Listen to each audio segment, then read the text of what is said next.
People say silence is peaceful. I used to believe that. Now I know better. Because silence doesn't mean nothing is there. Sometimes it means something is listening. What I'm about to tell you happened to me. I didn't imagine it, I didn't dream it, and even now, I still feel like it never really ended. When I moved into the apartment, I thought I was lucky. The rent was low, the location was good, and the building was quiet. Too quiet. The landlord showed me around quickly.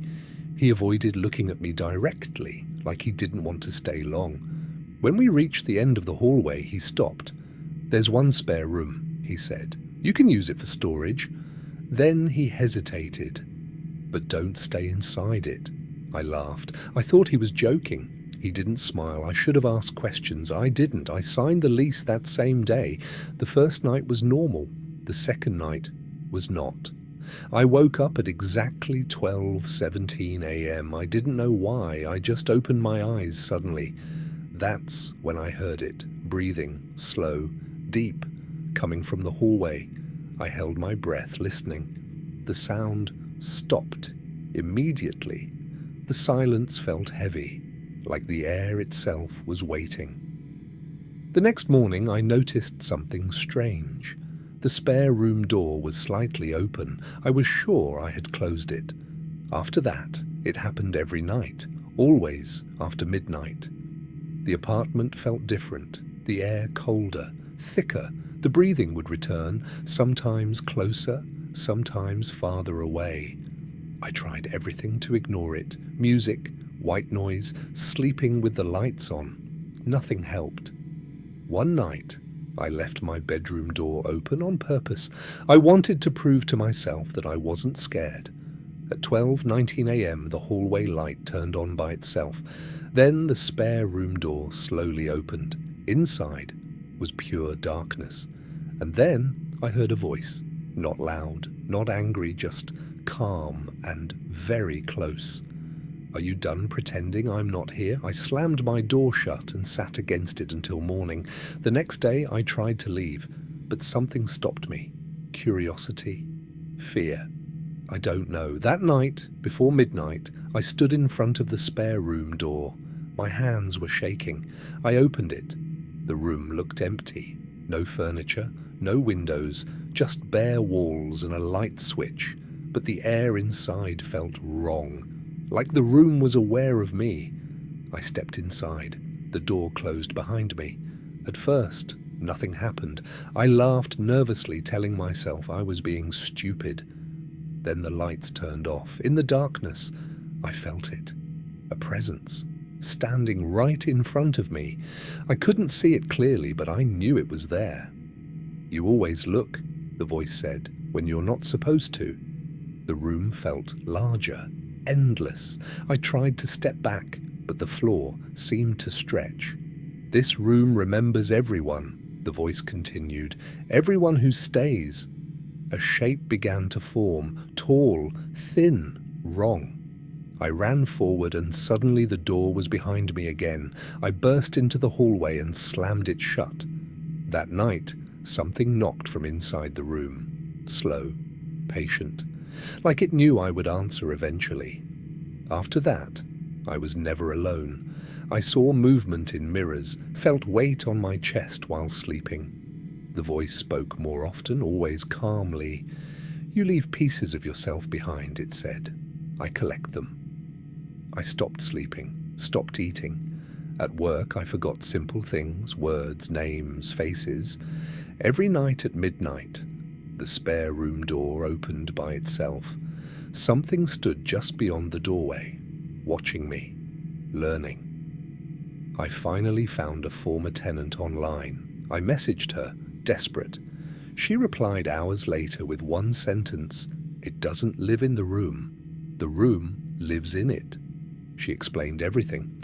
The spare room wasn't extra space, it was a threshold, a place where something observed people, fed on attention. The rule was simple: ignore it, never acknowledge it, never stay after midnight.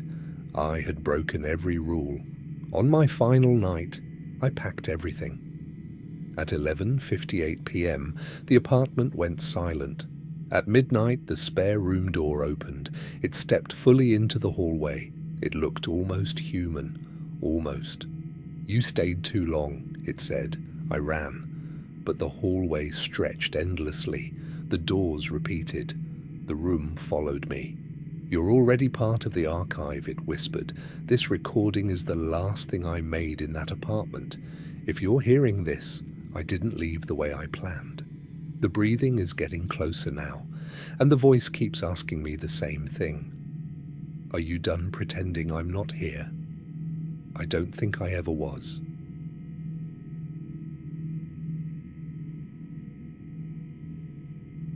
There are places you pass through, and places that notice you passing. This happened to me 3 years ago. I don't talk about it often because every time I do, I feel like something gets closer. If you've ever driven alone at night, you know how the road feels alive. The hum of the tires, the darkness pressing in from both sides. That night, I learned something important. Some roads don't want you to leave. I was driving back home after visiting a friend. It was late, almost 1 a.m. My GPS suggested a shortcut, a long empty road cutting through a forest. I hesitated, but I was tired, so I took it. At first, everything was normal, trees on both sides, no streetlights, no other cars, just my headlights and the sound of the engine. Then my phone lost signal. The GPS froze. I sighed and kept driving. That's when I noticed something strange. The road felt longer, like I had been driving straight for too long. About 15 minutes in, I saw something ahead. A car stopped on the side of the road. Its hazard lights were blinking slowly. I slowed down. I told myself I wouldn't stop, but as I passed, I saw the driver's door open and no one inside. That should have been enough to scare me. But then I heard it, a knock, 3 slow taps. On my passenger side window, I froze. I hadn't stopped the car. The knocking came again. I turned my head. Someone was standing there, right beside my moving car, matching my speed. It looked like a man, tall, too still. His face was pale in the headlights, his mouth opened. He didn't smile. "Can you help me?" he asked. His voice sounded normal, too normal. I shook my head and pressed the gas. The moment I did, the knocking stopped. When I looked back, he was gone. The road ahead looked exactly the same. I told myself it was exhaustion. I didn't stop driving. After that, things became harder to explain. My clock said 1:12 a.m., then suddenly 1:47 a.m. I didn't remember the time passing. The forest looked unchanged. No intersections, no signs. Then I saw it again. Another stopped car, this time in the middle of the road, blocking my path. I slammed the brakes. The headlights illuminated the interior, empty. But something was sitting in the back seat, not moving. I didn't wait to understand what it was. I turned the wheel sharply and drove around it. As I passed, I heard breathing. Right behind me, inside my car. I didn't look. I couldn't. My heart was pounding too hard. The breathing was slow, controlled, like it was enjoying my fear. Then it spoke, from the back seat. "You weren't supposed to stop." My hands were shaking so badly I almost lost control of the wheel. "I didn't," I whispered. The breathing paused. Then it said, "You noticed me." The road ahead began to change. The trees leaned inward. The headlights barely reached the pavement. I felt like I was driving into a tunnel made of darkness. The voice continued. "This road remembers people," it said. "Those who slow down, those who look." I felt pressure in my chest, like the air was thinner.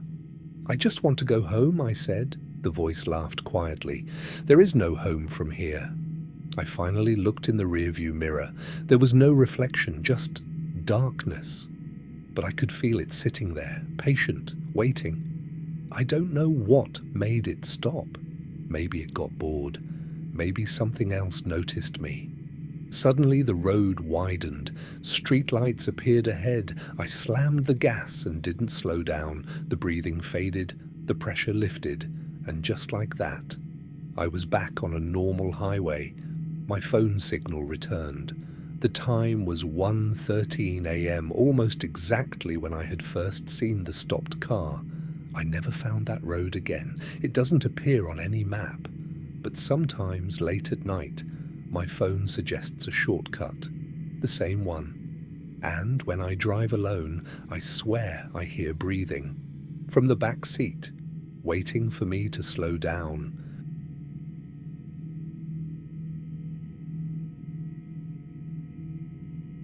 People like to believe that being watched means being protected. Security cameras, smart devices, screens everywhere. We tell ourselves they're there to help us. I believed that too, until I realized something was watching me back. I installed the camera after a series of small break-ins in my neighborhood. Nothing serious, just enough to make me uneasy. The device was simple. One camera, motion detection, night vision. I placed it in my living room facing the front door. The app worked perfectly, too perfectly. The first night, I received a notification, motion detected. I checked the footage. Nothing was there. Empty room. I shrugged it off, but the notifications continued. Always after midnight, always when I was asleep. One night, I decided to watch the live feed instead of the recording. The room looked normal. Couch, table, door. Then I noticed something strange. The image lagged. Just slightly. Not enough to be obvious, but enough to feel wrong. When I moved my hand in front of the camera, the movement on the screen followed half a second late. I told myself it was the connection, but then I waved again. This time, the hand on the screen didn't stop. It kept waving. After that, the camera started changing. The angle was different each morning, just a little. The motion alerts became more specific. Motion detected. Living room, prolonged presence. That wasn't an option in the settings. I checked the logs. The system had created it on its own. Then came the audio. Soft sounds during playback. Breathing. At first, I thought it was mine, until I heard it while I was holding my breath. One night, the app sent me a notification I had never seen before. Observer active. The screen went black. Then text appeared. Do you feel safer now? I dropped my phone. The live feed came back. But the room was different. The camera angle was wrong, lower, like it was sitting on the couch watching the hallway, watching me. I covered the camera. The notifications stopped. I felt relief for the first time in days. That night, I slept. I woke up to another alert. Motion detected. Bedroom. I didn't have a camera in my bedroom. I opened the app. There was a new feed. The image was dark, too close. Then I realized what I was seeing. My own face. From above. Not reflected. Observed. I unplugged everything, the router, the camera, the power. The screen stayed on. The breathing grew louder, then the message appeared one last time. We learn faster when you watch us too. The screen went black. Everything stopped. I moved out the next day. I don't own smart devices anymore. No cameras, no assistants. But sometimes when my phone screen goes dark, I see movement, not a reflection, something else. Watching, learning, waiting for me to look back.